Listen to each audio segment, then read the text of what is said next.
इसरो ने Aditya L1 solar mission launch कर दिया है। इंडिया का यह फर्स्ट सोलर मिशन है, सो इट्स वेरी इम्पॉर्टेंट। इससे पहले इसरो ने चंद्रयान 3 लॉन्च करा था, उसको साउथ पोल पर लॉन्च करा गया था, मून के साउथ पोल पर। तो वो वर्ल्ड का फर्स्ट स्पेस मिशन था जो कि मून के साउथ पोल पर लॉन्च करा गया था। लेकिन आदित्य L1 ये इंडिया का फर्स्ट है, वर्ल्ड का फर्स्ट नहीं है, क्योंकि वर्ल्ड में ऑलरेडी स्पेस मिशन जो है वो सोलर मिशन है वो लॉन्च हो चुके हैं।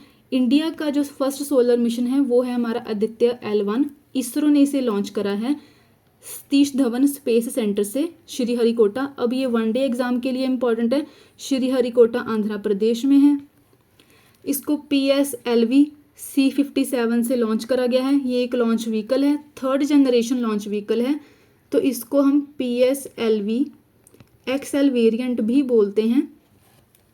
अब इसकी इम्पोर्टेंस क्या है? सबसे पहले तो आदित्य L1 का मीनिंग क्या है? आदित्य का मतलब है, संस्कृत वर्ड है, इसका मीनिंग है सन। और L1 क्या है? L1 एक लैग्रांजी पॉइंट है। इसको हम देखेंगे कि हाँ यहाँ पर L1 पर क्यों इसको लॉन्च करा गया है। जो ये स्पेस मिशन है, ये सोलर मिशन है, टोटली ये 125 डेज लेगा। 125 डेज कैसे?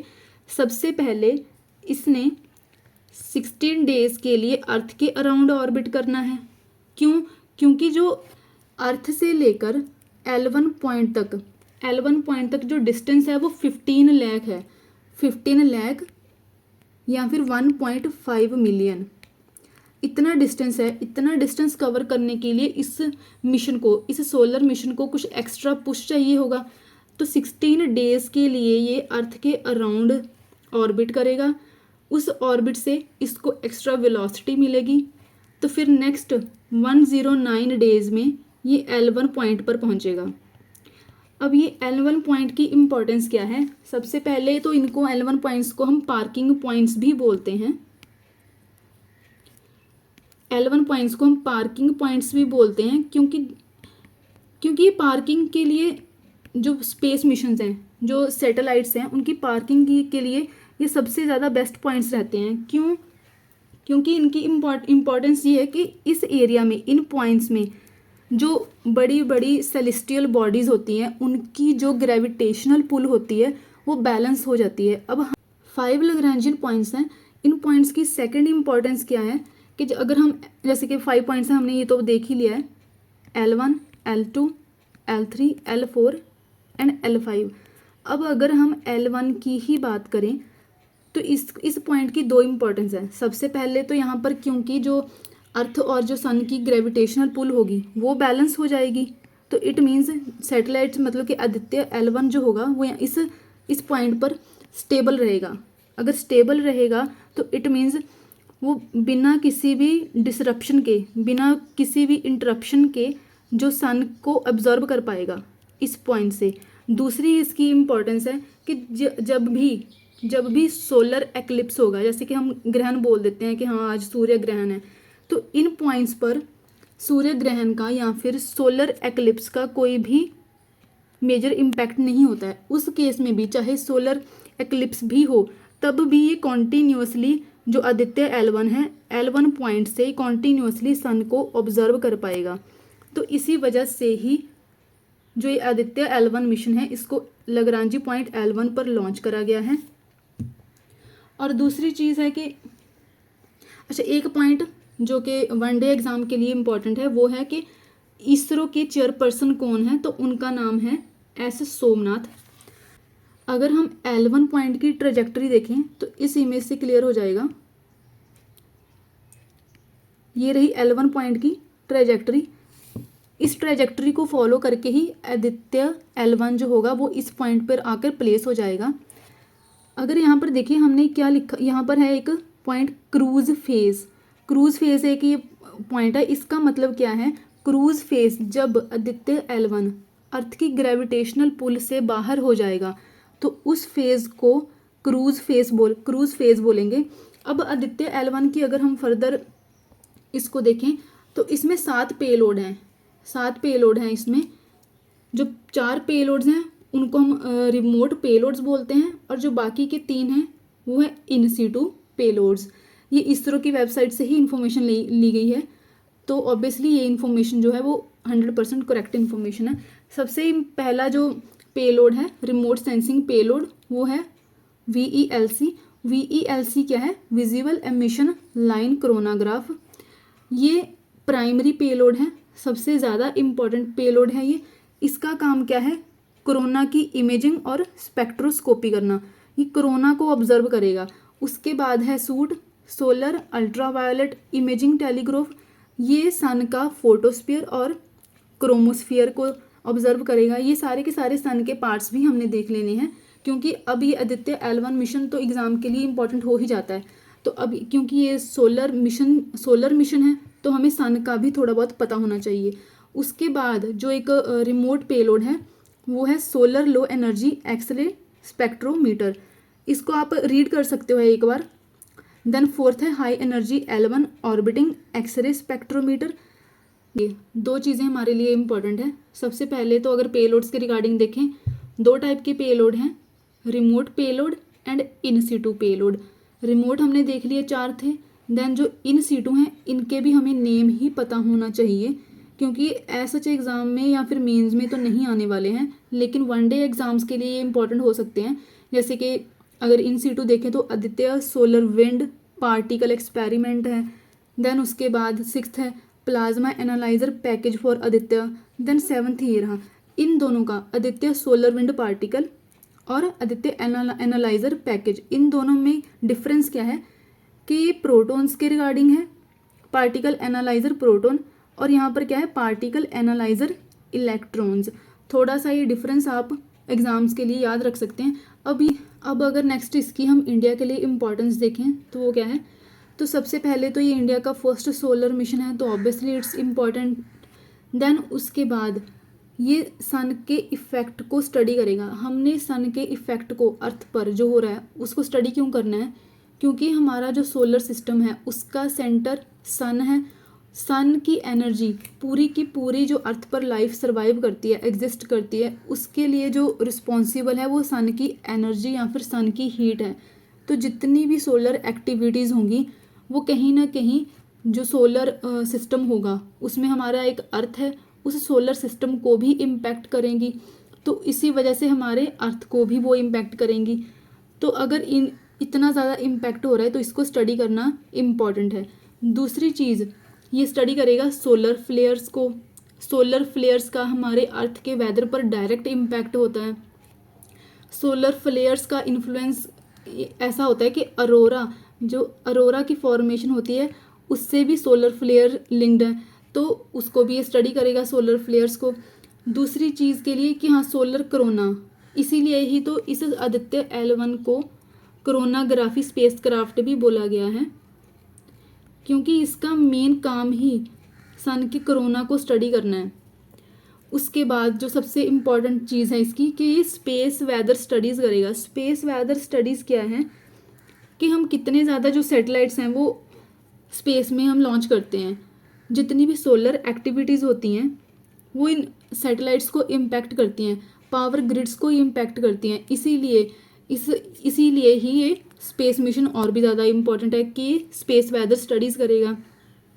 उसके बाद हमारा जो प्राइमरी पेलोड है VELC, सबसे ज़्यादा ये इम्पॉर्टेंट है क्योंकि कोरोना को कॉन्टीन्यूसली ऑब्जर्व करेगा L1 पॉइंट से।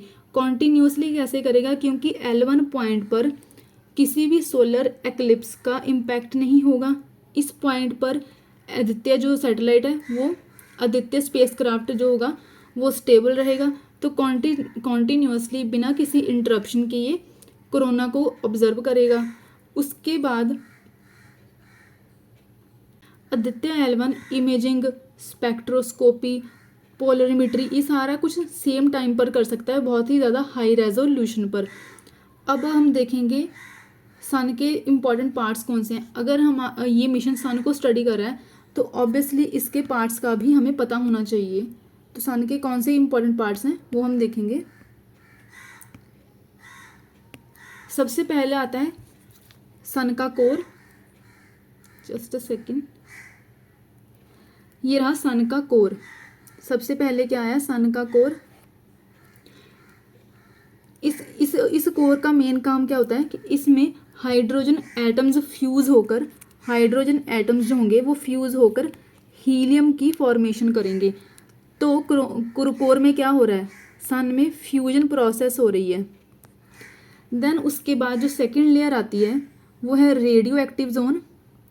रेडियो एक्टिव जोन कोर के अराउंड है। इसका मेन काम क्या है, क्योंकि अभी यहाँ पर कोर में क्या हो रही है, फ्यूजन हो रही है, तो कुछ ना कुछ एनर्जी रिलीज़ हो रही होगी। तो फोटोन्स की हेल्प से इस एनर्जी को स्प्रेड करना, इस एनर्जी को ट्रांसफ़र करना बाकी की लेयर्स में, तो इसका काम होगा रेडियो एक्टिव जोन का। देन उसके बाद आता है कन्वेक्टिव जोन। कन्वेक्टिव जोन का काम है हॉट प्लाज्मा को ट्रांसफ़र करना। देन उसके बाद लेयर आती है फोटोस्फीयर। फोटोस्फीयर वो लेयर है जो कि विजिबल सरफेस है सन की जो विजिबल सरफेस है उसको हम फोटोस्फीयर बोलते हैं। सूट जो कि पेलोड सूट है इसी फोटोस्फीयर को स्टडी करेगा। और देन उसके बाद जो नेक्स्ट लेयर आती है वो है क्रोमोस्फीयर, इसको भी सूट पेलोड ही स्टडी करेगा। जो लास्ट पार्ट है जिसके लिए हमारा आदित्य L1 मिशन इम्पॉर्टेंट है वो है कोरोना वाला पार्ट। ये रहा कोरोना। जितना भी आउटर एटमॉस्फेयर होगा, जितना भी सन के अराउंड आउटर एटमॉस्फेयर होगा जो कि पूरे के पूरे स्पेस में जिसकी एनर्जी स्प्रेड होगी, इसको हम कोरोना बोलते हैं। इस कोरोना वाले पार्ट में ही आगे होता है कोरोनल मास इजेक्शंस। अब ये कोरोनल मास इजेक्शन क्या है, जब भी सोलर एक्लिप्स होता है तो एक हेलो सा बनता है ना, सन के अराउंड एक हेलो सा बन के आता है। उस हेलो जो हेलो बनता है वो इस कोरोनल मास इजेक्शन की वजह से ही बनता है। इसमें दो चीज़ें होती हैं, एक तो होता है मैग्नेटिक फील्ड प्लस इसमें होता है सोलर प्लाज्मा। ये सोलर प्लाज्मा और मैग्नेटिक फील्ड दोनों के दोनों इस कोरोना से ही पूरे के पूरे स्पेस में स्प्रेड होते हैं। और यही आगे ये कोरोनल मास इजेक्शंस आगे अर्थ को भी इम्पैक्ट करती हैं, अर्थ के एटमॉस्फेयर को इम्पैक्ट करती हैं, तो ऑब्वियसली अर्थ के क्लाइमेट और उसके वेदर को भी इम्पैक्ट करेंगी। इसी वजह से ही कोरोनल मास इजेक्शंस की जो मेन स्टडी ही इस VELC पेलोड का काम है जो कि कोरोना को स्टडी करेगा कॉन्टीन्यूसली।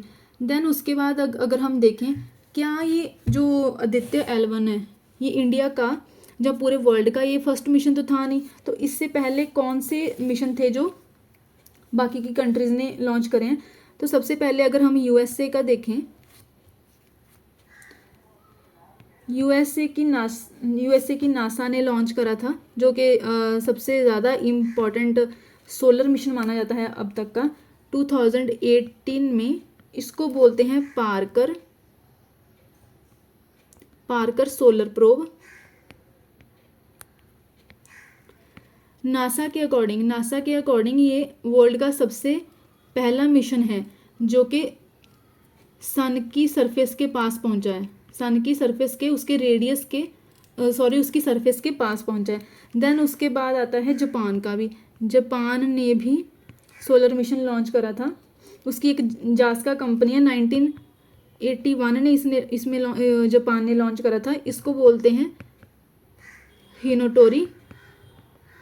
इनके नेम इंपॉर्टेंट है, बस इनके नेम ही पता होना चाहिए कि इंडिया के अलावा और कौन सी कंट्रीज़ ने ये मिशन लॉन्च करे हैं। इनकी फर्दर स्टडीज़ हमें ज़्यादा जानने की ज़रूरत नहीं है एक्सेप्ट पार्कर सोलर प्रोब। इसके रिगार्डिंग थोड़ा सा आप पढ़ सकते हैं। देन उसके बाद ये यूरोप की ESA है, यूरोप की ESA ने भी मिशन लॉन्च करा था जिसको यूलोसिस बोलते हैं। देन उसके बाद चीन ने भी लॉन्च करा हुआ है, चीन ने लॉन्च करा था ASOS। इसका मीनिंग है the advanced space based solar observatory. अच्छा, यूरोपियन यूनियन ने इसने आगे भी अभी सोलर मिशन लॉन्च करने हैं 2024 एंड 2025 में। जो 2025 में करना है उस सोलर मिशन उसको बोलते हैं स्माइल, और जो 2024 में करना है उसका नाम है प्रोवा 3। So this is all the information regarding Aditya L1. Thank you.